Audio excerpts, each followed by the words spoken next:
الحمد لله رب العالمين والصلاة والسلام على رسوله الأمين وعلى آله وصحبه أجمعين ومن تبعهم بإحسان إلى يوم الدين أما بعد.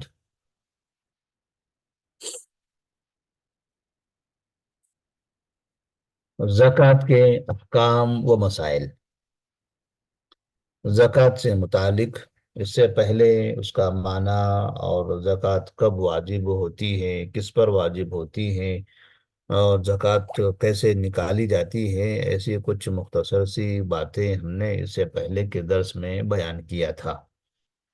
پھر شوہر بیوی کو زکوٰۃ دے سکتا ہے کیا نہیں، بیوی شوہر کو زکوٰۃ دے سکتی ہے یا نہیں، یہ دونوں کے درمیان فرق بھی ہم نے بتایا تھا کہ بیوی شوہر کو زکوٰۃ دے سکتی ہے جبکہ اس کا شوہر غریب ہو، لیکن شوہر اپنی بیوی کو زکوٰۃ نہیں دے سکتا چاہے بیوی کے پاس کچھ بھی نہ ہو، کیونکہ بیوی کو کھلانے کی، اس کے نفقے کی مکمل ذمہ داری شوہر کی ہوتی ہے، لہذا شوہر اپنی بیوی کو زکوٰۃ نہیں دے سکتا.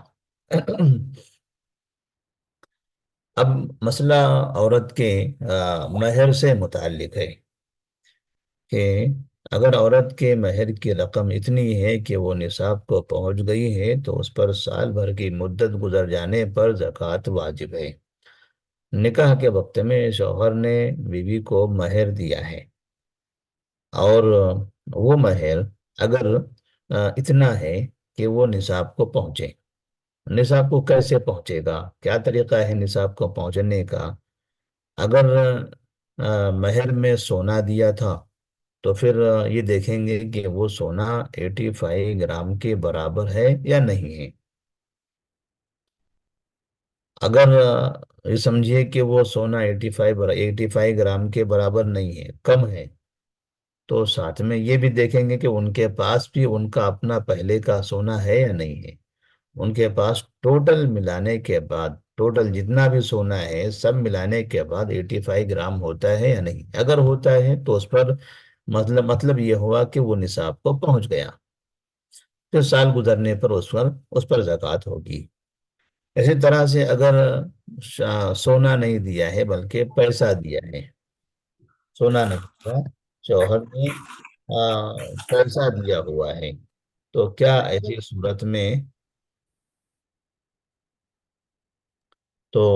صورت میں پیسوں پر زکوٰۃ واجب ہوتی ہے یا نہیں ہوتی؟ تو یہاں پر بھی وہی مسئلہ ہے کہ اگر وہ پیسہ نصاب کو پہنچے تو پھر اس پر ایک سال گزر جائے تب اس پر زکوٰۃ ہے. تو کیسے پہچانیں گے کہ پیسہ وہ نصاب کو پہنچا یا نہیں پہنچا؟ تو ہم نے اس سے پہلے کے درس میں دو طریقے بتائے تھے. یا تو پیسے کو 85 گرام سونے کے قیمت کے برابر جوڑنا، یا پھر ہمارے پیسے کو چاندی کا جو نصاب ہے اس نصاب سے جوڑنا.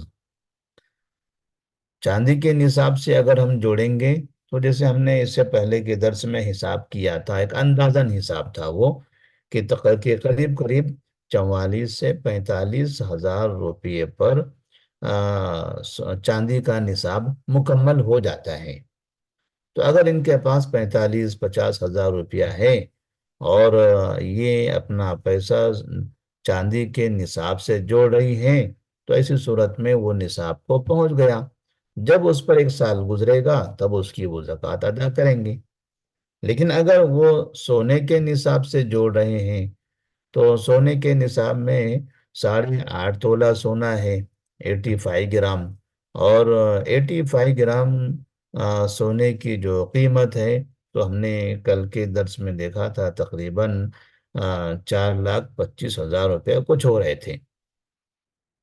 تو اگر 4,25,000 روپیہ ہے وہ، تب سونے کے نصاب کے حساب سے ان کا پیسہ نصاب کو پہنچ گیا. اب جب ایک سال گزرے گا اس کے اوپر تب وہ اس کی وہ زکوٰۃ ادا کریں گے.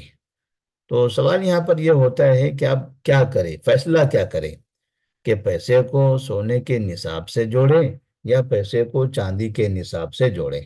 تو اس سلسلے میں کچھ علماء کی یہ رائے ہے کہ چاندی کے نصاب سے جوڑنا چاہیے، تاکہ ہمارے اوپر کم سے کم پیسوں میں بھی زکوٰۃ واجب ہو جائے، اور ہم غریبوں کی زیادہ سے زیادہ مدد کر سکیں۔ اور کچھ علماء کہتے ہیں کہ نہیں، سونے کے نصاب سے جوڑنا چاہیے، کیونکہ پیسہ اصل میں جو سونا ہوتا ہے، پیسہ سونے کا بدل ہوتا ہے۔ سونے کے حساب سے پیسے کے معیار میں کمی زیادتی ہوتی ہے۔ تو اس طرح سے مارکیٹ میں سونے کا ہی بدل پیسہ ہے، چاندی کا نہیں ہے۔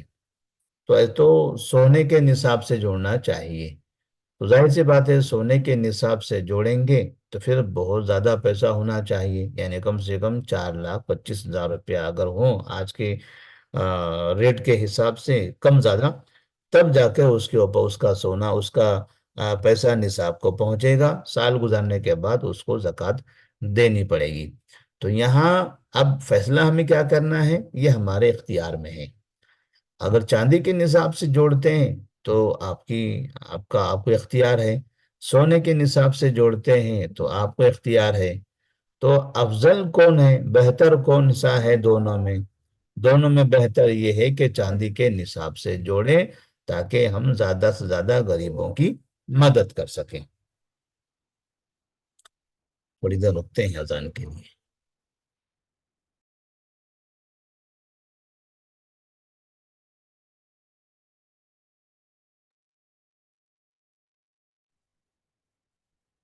بسم اللہ الرحمن الرحیم۔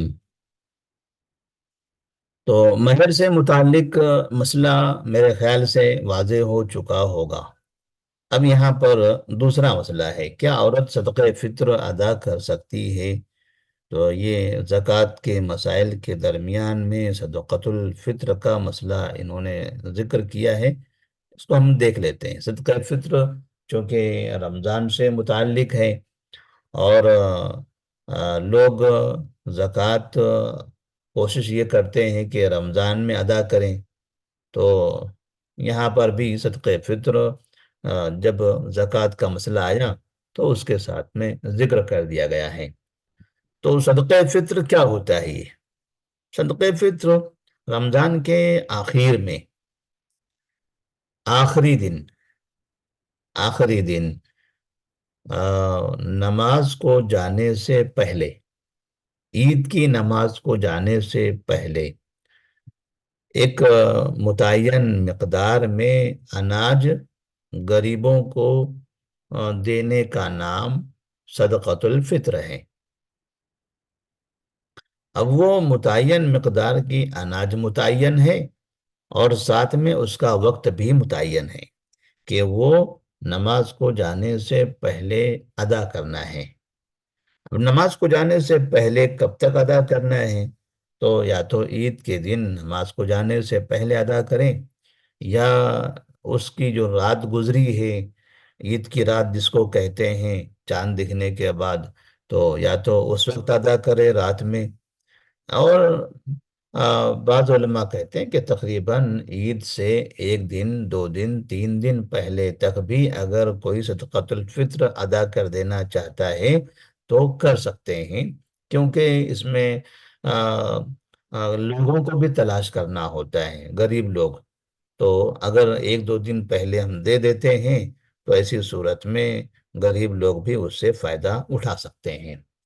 تو کس پر واجب ہے؟ ہر مسلمان پر واجب ہے، خواہ مرد ہو یا عورت، بچہ ہو یا جوان یا بوڑھا، ہر شخص پر یہ صدقۃ الفطر واجب ہے، ہر ایک نے دینا ہے۔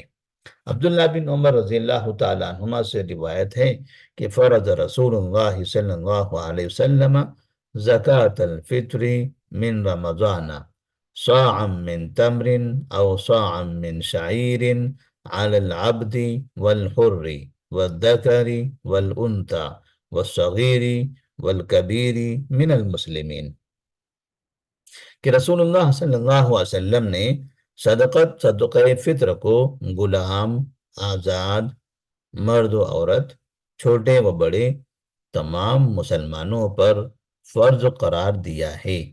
کتنا؟ صاع من تمر او صاع من شعیر،